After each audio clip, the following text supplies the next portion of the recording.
A quick look at our agenda. We are going to do some introductions. We'll talk about the EnCorps mission and impact. I'm going to introduce you to Ellen, and we'll hear quite a bit from her. And then I'll finish us off with a little bit about our application and selection process and answering questions that you all have. So to start off, I'm Bethany Orozco. I'm the National Recruitment and Communications Director for EnCorps. And I started my career in education as a high school math and science teacher in the Los Angeles area. And I actually did a teaching program that is sometimes compared to EnCorps, but it does definitely have our differences, Teach for America. And so I moved from the Midwest, from Minnesota to Los Angeles to become a high school math teacher.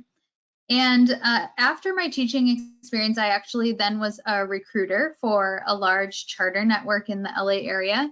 And I, through that experience, became more and more passionate about finding new people to go into teaching, because year after year we were placing long-term substitute teachers into our math, science, and special education classrooms. So I found EnCorps actually almost 6 years ago and love the mission of what we're doing, finding professionals coming from the STEM industries to serve and teach in our lower income schools. So also on the screen, you'll see our program team and our recruiting team. And so if you are in the kind of on the recruitment side, you're putting in an application to be an EnCorps Fellow, you'll probably be talking to Sue or Tanya. And then once you are selected and you become an EnCorps Fellow, you're going to work with one of the lovely faces on the right-hand side on our program team. And we're actually expanding our program team right now with a new Bay Area, San Francisco Bay Area person coming on board, as well as a Denver, Colorado person coming on board. So we're pretty excited about that. So with that, I'd like to introduce an EnCorps STEM teacher. Ellen Eberhard is joining me today. Ellen is a member of our 2019 cohort and teaches chemistry. And she has a California single subject credential in biology and chemistry from Alliant International University. She's got some amazing previous experience and education, as you can see here. And so, Ellen, do you want to just tell the audience a little bit about your career prior to teaching? Yeah, sure. I did my PhD at the University of Illinois, and I was working in enzymology basically. And so from there, I spent 7 years at Illinois, so I was looking forward to seeing a little bit of the world. So I went to New Zealand for 2 years, did a structural biology postdoc and an enzymology postdoc, and then I was 4 years in Singapore with Codexis Labs, which was enzyme engineering at a scale that I had not known before. And then my last role was two years at Intrexon, where we were engineering yeast to produce opiates and opioids, and that was really interesting. And since then, I've been transitioning into teaching with EnCorps. Yeah. Excellent. Thank you, Ellen. You'll hear a lot more from Ellen. I'm going to just go over some of the basic information about EnCorps, but we're also interested in knowing who is on the line with us. So let us know a little bit about you. And our two questions for you are, why are you interested in exploring teaching as a second career? And what STEM industry are you coming from? So take 30 seconds to a minute to type in there, and then Ellen and I can see the responses coming in.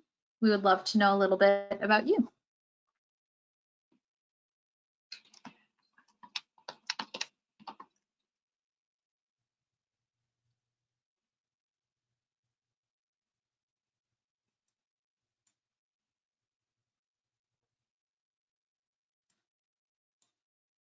Weird. All right, I see we've got one person who is quicker than most, computer science and biology. Okay, great. Some other responses coming in. someone here who's working for or worked for Hughes Aircraft and Raytheon. What I love most is teaching students about my passion for science and coming from biology. I always like teaching and coaching. Excellent. I'm going to give you 20 more seconds to get your response in if you haven't already.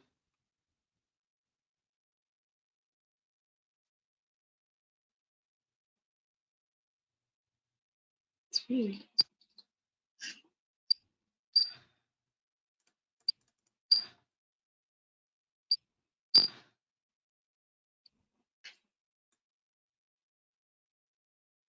Wow, awesome. I see a nuclear engineer, a geologist / geophysicist, chemistry and biology,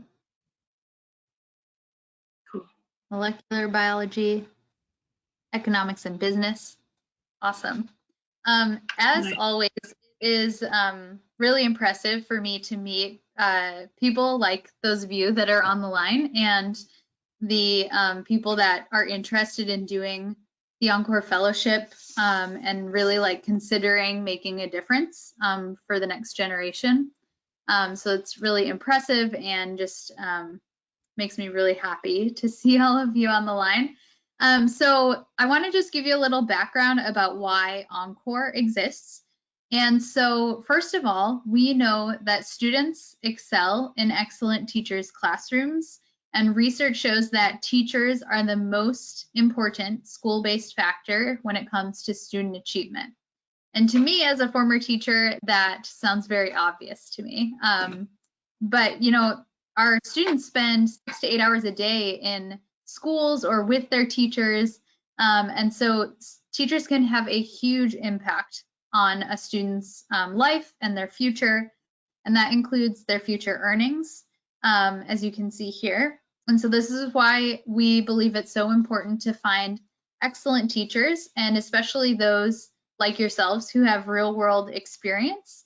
And that includes expert content knowledge and probably access to opportunity that our students in our highest needs schools don't normally have. So we believe that all of that is really important. And unfortunately, not all students have access to that great STEM education and teacher at this time. So STEM education in the US is lacking, especially for minority and low-income students. And in both of these visuals, you'll see that the racial achievement gap persists. So we have California here as well as Denver, the two large areas that we serve. So in the most recent results from the California testing, overall 40% of students in California met or exceeded the math standards. And this is pretty poor performance on its own. But while 54% of white students met or exceeded the math standards in 2019, only 28% of Latino students and only about 21% of African American students met or exceeded them. And then if we look at Colorado, in the most recent results from spring 2019 math in Colorado, only 39% of 11th grade students in Colorado scored at or above the math benchmarks. And then you can also see the achievement gap persisting in Denver public schools as well. So EnCorps has been around since 2007. We're a nonprofit and the only nonprofit that we know of in our nation that works with STEM industry professionals to make a career transition in a low risk and highly supported way. And the fellowship, we believe, is an innovative and long-term solution to these STEM achievement and literacy gaps that impact lower income and minority students. We believe and have seen that STEM industry leaders bring technical skills and real-world expertise to public schools and are able to deliver a really authentic and real-world classroom experience to connect academics to real life. So just a couple more things before I get into speaking with Ellen, and you probably all want to hear from her. There are many benefits that EnCorps provides as a part of our program. So we want to make sure that you, our fellows, have the connections and experience to thrive as a new teacher. So first off, when you come into the EnCorps Fellowship, you volunteer as a guest teacher, where you would observe, shadow, and eventually teach your own lessons with an experienced host teacher as your mentor. And our host teachers are carefully selected and typically have at least 3 or more years of teaching experience.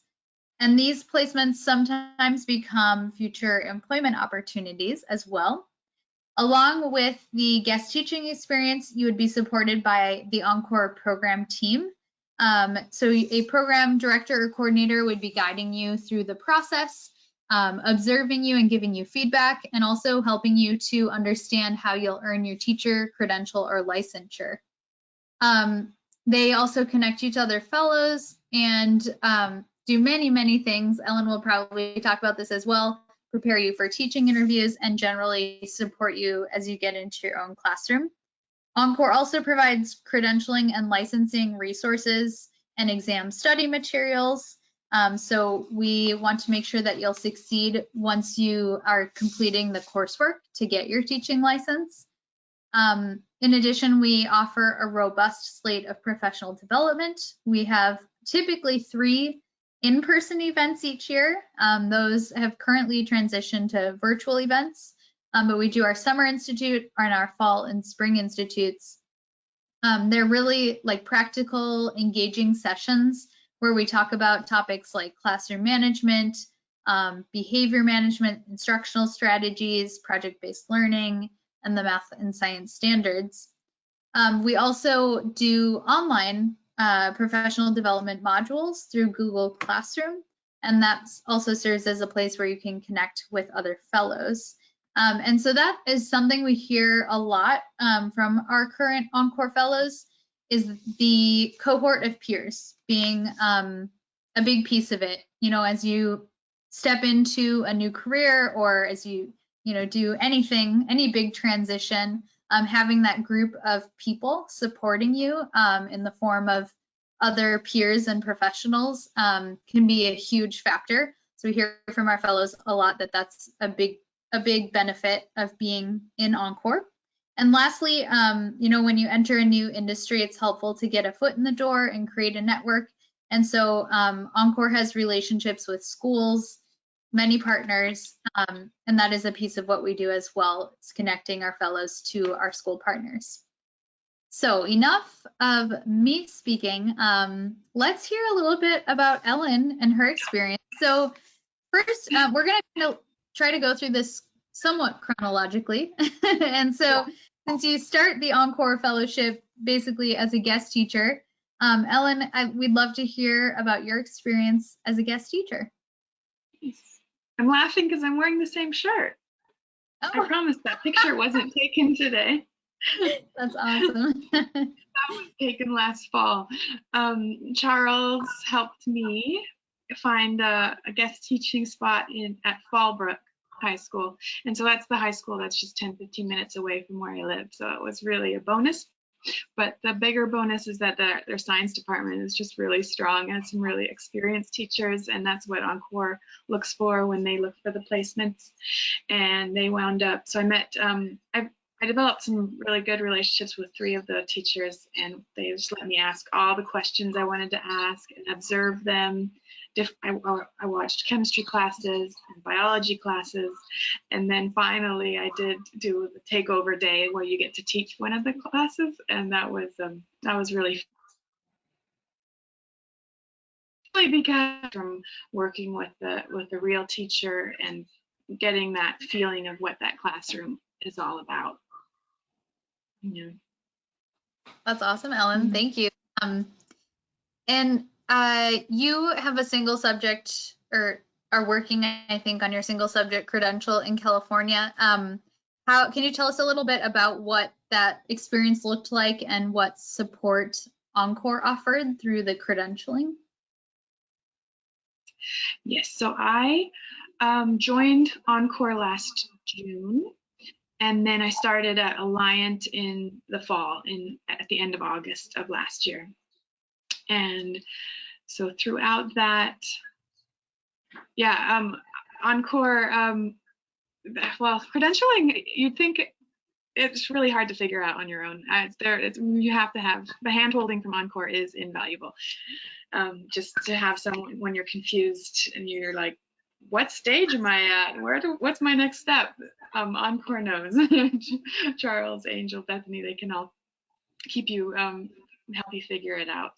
And definitely at the start, that was really important, just to understand what I was doing. At Alliant, EnCorps offers some tuition support, which I found invaluable for sure. It's really just, it's kind of even a moral boost. Just it cheers me up to see that I've got some support in my student account as well.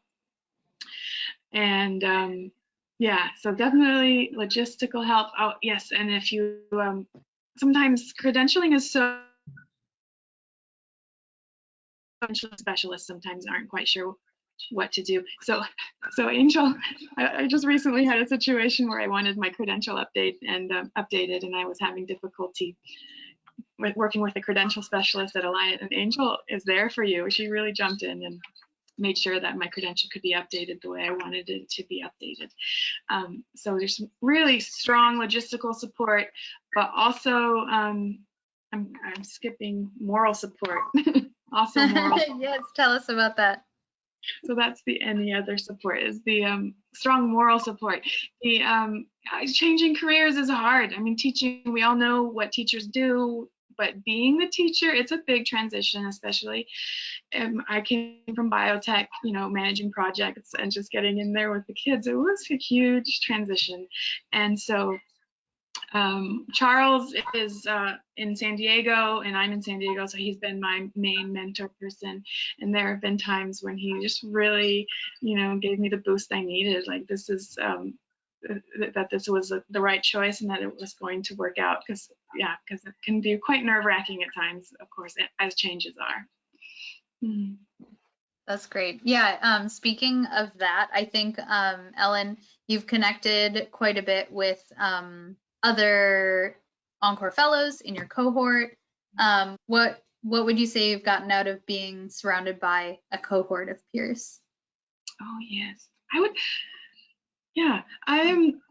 well, the first thing I did with EnCorps was the summer residential institute last summer. So that was pre-COVID. So we all met at the campus of the University of Southern California, and had a lot of professional development.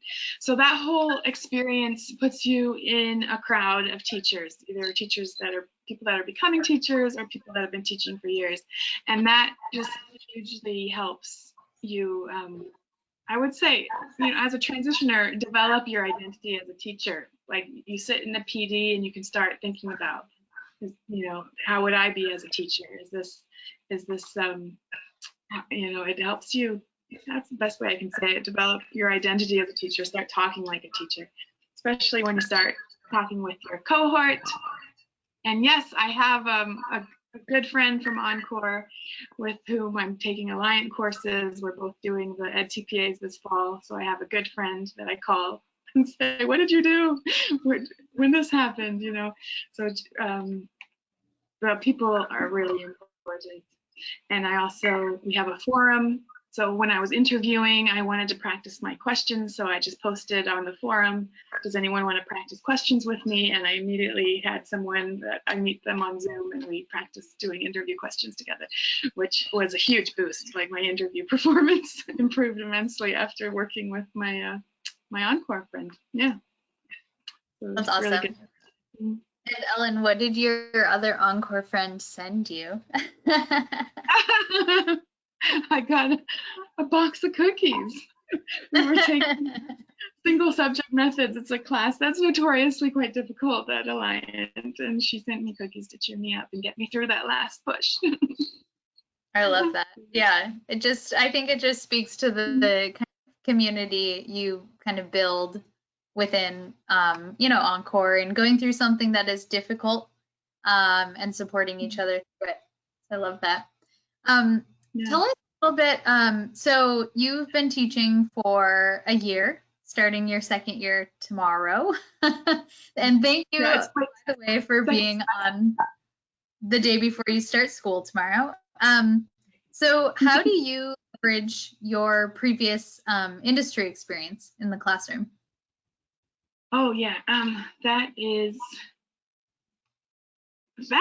a really good question, because when you come in as a teacher, you're like, oh, you're really focused on basic chemistry, but the fact is if you don't connect that to modern technology and modern chemistry, the students just can't see the connection and are less motivated. And I really notice that now that when I'm with other teachers, that I can really bring that modern connection much more realistically, like having that recent industry experience. I know what biofuels are and where they come from and how they're made, and so I can help make sure that biofuels chapter is actually, as realistic as possible.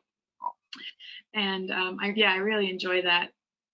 I often scour like university websites for good modern technologies to bring in via YouTube or something like that. Yeah, that's great. So just before I ask you the last question I have for you, for our audience, if you do have any questions for Ellen, please put them in the chat box now, in the next minute or two, because I'm going to let her sign off after this last question, since she has her first day of school tomorrow. So Ellen, last question from me is, just how would you describe, I know this is different now in time of COVID, but maybe like pre-COVID, how would you describe a day in the life of a teacher, of yourself? Yes. So it is true what they say, that first year is tough, because you're always, there's a lot more preparation than for someone who's in their second or third year. So I was at Desert Hot Springs, so my day started at 8:30. So I was usually up really early in the morning, just putting those last things together if I hadn't finished them the night before. And then I'd spend the day, I had 5 periods of chemistry. In one prep period, I would usually, as a new teacher, use that prep period to go visit another teacher's classroom, because there's nothing more inspiring than watching other teachers and getting ideas from them. We're always getting ideas from each other. And so then the day was over. After the day is over, you definitely need a break, decompress. And then at night, because if you're an intern credential, you're still taking classes, you're going to be prepping and making sure your classes are together. So that first year it's a solid push for sure. Mm-hmm. Yeah. Ellen, there's a question here for you. I see one question has come in so far. How much more difficult is it to work towards 2 single subject credentials rather than just doing one? It depends. We did all this research. Angel really figured it out with Alliant. So it depends what kind of single subject you're doing. So the science credential, there's a general science, and then you add chemistry, and you just add chemistry by passing the CSET. And so in that track, you can also pass the CSET for biology, and then you're approved to teach biology, pass the CSET for physics, and you're approved without any extra courses, because they're all under science. So if I was to get a math credential, then I would have to take 1 extra class. So as long as you're within your discipline, there's no extra classes, you just pass the CSET and it gets added. That said, I realize why they don't necessarily add subjects to intern credentials, because if I had to teach 2 classes right now, I would probably, it would be way too much for me. Like, just being able to focus on chemistry for a year or 2 is going to be very beneficial for me before I get into that biology, as much as I do like biology, but it's just too much at once. Yeah, so that makes a lot of sense.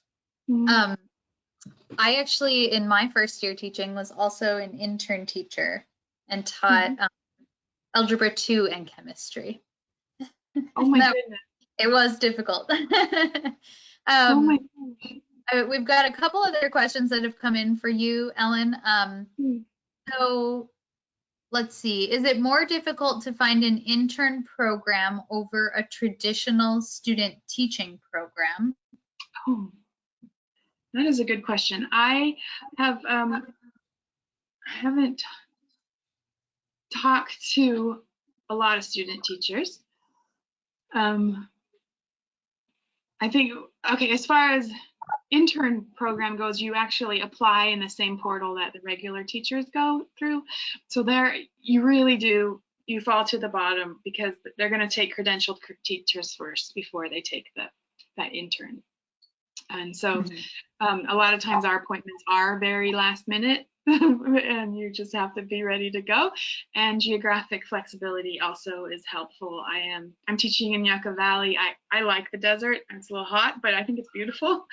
so that's why I was looking in the desert area, and there's a lot. That's a high needs area, so there's a lot of opportunity up there. Ramona and student teaching. I had a friend who said, yeah, she had to find her own student teacher position, and it was actually pretty hard too, actually, to find your student position in terms. There's a portal for it, like there is for the intern jobs. So apparently she had to like actually go from school to school and introduce herself and say, I'm looking for a student. I'm looking for a master teacher. So she really actually pounded the pavement and submitted her applications to as many schools as she could. Wow. Yeah, and but I didn't do student teaching, so I can't be the definitive expert on that. Yeah, thanks, Ellen. Also to answer this person's question, in an intern program, in terms of like the actual university intern program or traditional student teaching program, I would say they're probably very similar amounts of programs. Maybe there's less intern programs than student teaching, but it's not going to be difficult to enter into an intern teaching program versus student teaching program. The other thing is if you are stuck in a situation where you are having to find your own student teaching mentor teacher placement, that is something that EnCorps would definitely be supporting you with. Yeah, that's a good point. Is EnCorps is an automatic network. Like every time I apply for a job as an intern, I would always just ask Bethany, Angel, and Charles, do you know this school? You know, and they can give you the inside scoop, because some schools, they know which schools you should avoid and which schools are, are good ones. And so having inside scoop is very valuable for sure. For sure. In your opinion, Ellen, what are the big challenges from changing from like a corporate or research environment to teaching, and what should we be ready for?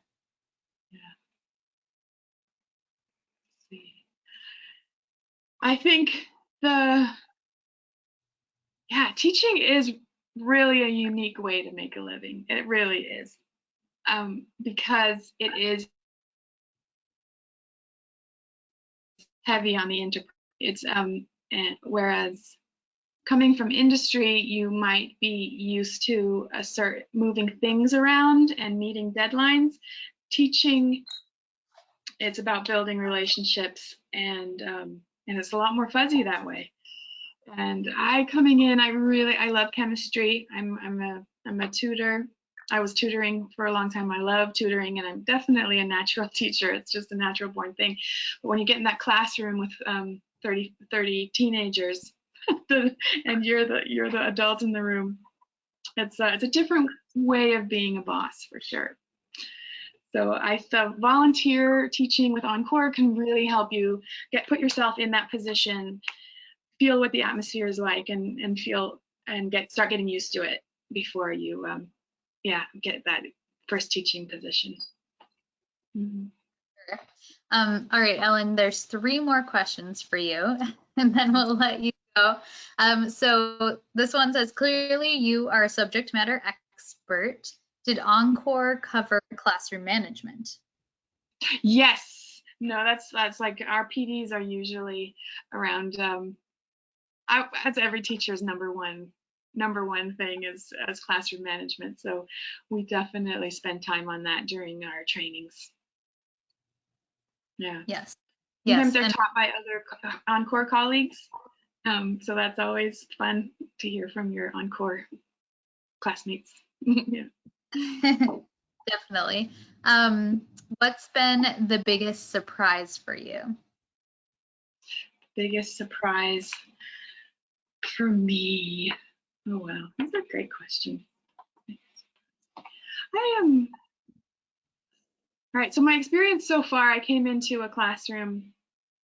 It was in Desert Hot Springs, and it was after like 5 teachers. So it's the classic scenario that Angel says, Achtung, this is gonna, careful, this is gonna be hard, and she's right. I just knew that I should take it in order to get that first internship done. But she's absolutely right. It's really hard. What was surprising to me in that environment, I think as teachers, I think most teachers liked school, and that's why we think about going back to teach, because we actually enjoyed teaching. The number of children that have developed rather even adversarial relationships with school in general is kind of a big surprise. Maybe that's not a positive surprise, but I mean it was a challenge surprise, where I realized that the work is not just about teaching chemistry and showing the wonder of science, but a lot of times it's trying to heal that relationship with school at all, to show that we have something to offer and that it can be a good experience. Depending on your, there's a lot of different schools, a lot of different environments, but for me, it was realizing that I represent the establishment and I can do something to help this student connect to the good sides of the establishment and hopefully improve his learning experience that way. Mm-hmm. Excellent. Yeah. All right. So I think we covered all of the audience questions. Ellen, do you have anything else that you want to add before you sign off? No, I hope I answered the questions well, and I wish you all well in your journey as you consider becoming a teacher. Awesome. And I am guessing that everyone else on the line will join me in wishing you well, Ellen, in your first day of school tomorrow. Thank you. So excellent. I will be staying on the line to go over some more information, and I'll talk to you soon, Ellen. Okay, bye, Bethany. Bye. All right, so I do see some additional questions coming in, and I'm going to move to the next few slides, and then I will respond to your last question. So feel free to keep those coming in. We're going to go over some of the details about the EnCorps Fellowship and the timeline and pathways. So this will be just the last few slides. So you heard from Ellen. There's, some things that you'll decide kind of early on in your fellowship experience. One of them is going to be what subject area you're looking at wanting to teach. And so once you're in the fellowship, you will choose that pathway. We support the core subjects of science and math, and that includes biochemistry, physics. And then in California as well, we support what's called career and technical education credentials that are aligned with industry sectors such as transportation, manufacturing, information technology, biomedical sciences. So these are the main subject areas that we support, where you can earn a teacher license or credential in those areas through the EnCorps program. So I also want to walk through the timeline to entering into your own classroom. And that will be somewhat dependent on the subject area that you choose and whether you choose a licensed or potentially non-licensed pathway. For any of you that are on the line in Colorado, that's an option. So first off, if you're submitting an application with us this summer or fall, before our November 13th winter deadline, you are applying for what we call the 2021A cohort. And as a new fellow, you would begin online training right away with our online modules, and then you would attend our virtual Fall Institute in October. It will be held on a Saturday in October. And then in January, you would attend what we call our guest teacher training. And this sets you up for guest teaching from about January to May for a minimum of 2 to 5 hours per week at a local school partner. So all pathways begin with this volunteer guest teaching in the orange, and then they vary from there. So with the accelerated pathway, you would be teaching in your own classroom by the fall of 2021. And in California, you can earn a single subject credential in an intern program. This is how Ellen is earning her credential. You heard from her. And that would mean that you would begin coursework in the spring and continue that coursework through your first year teaching online or in the evenings. As an intern teacher, you do earn a salary and benefits. In California, as I mentioned, you can also choose the Career and Technical Education, or CTE, route, where you would take the CTE coursework in the spring, which lasts about 4 months, and then again be teaching by the fall of 2021. The CTE credential, as you probably noticed on the previous slide, is for professionals who have at least 3 years of STEM industry experience. In Colorado, you can choose a licensed or non-licensed accelerated pathway. And as a non-licensed teacher, you could teach within a charter network. And we work with a large charter network called DSST. You can also choose a licensed option. And to teach by the fall of 2021, you would earn your license in what's called an alternative route, meaning that you would begin coursework in the summer and continue it through your first year teaching. And to take this route, you do need to have a job offer from a school. So again, in the accelerated pathways, you would be teaching in your own classroom by the fall of 2021.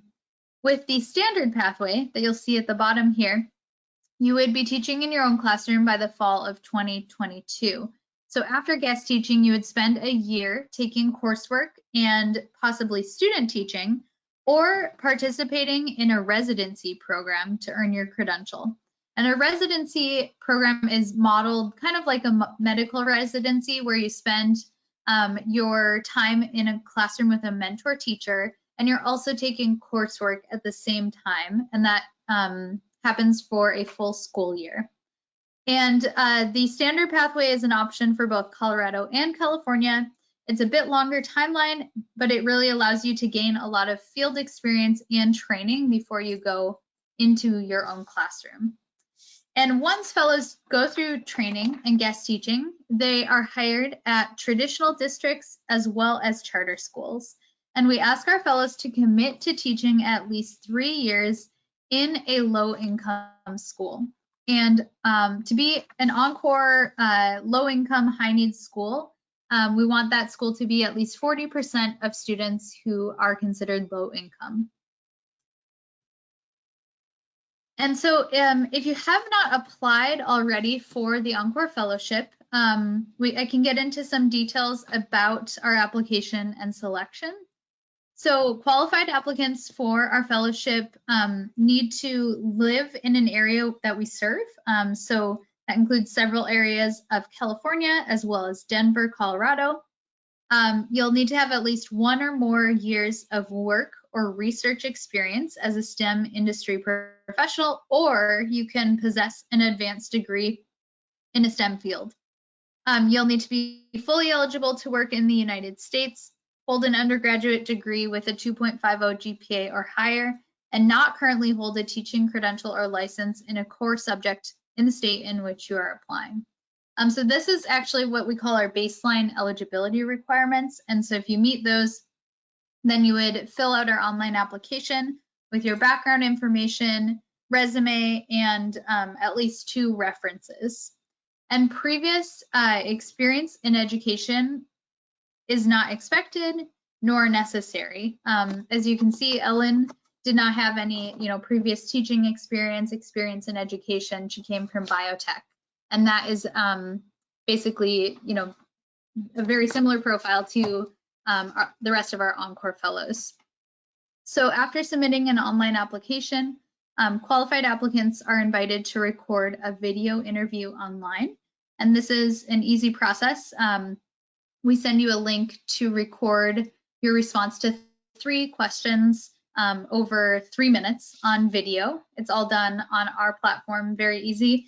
And we are not looking for perfection. We're not looking at your background. We just want to know your responses to our questions. Then our team will review that and invite qualified applicants to the next round, which is a final interview. These had been done in person. They are now all done as group virtual final interviews, where you would meet EnCorps staff and learn more about our program, engage with some other candidates, one-on-one interview. There's several aspects of our final interview day.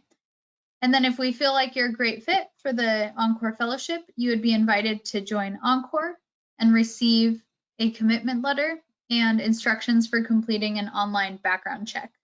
And EnCorps is a selective program. We take our role in finding great STEM teachers for high need schools seriously. In the last 3 years, about 31% of applicants were invited to a final interview. So I encourage you to, if you haven't already, submit an application, consider teaching as your next step.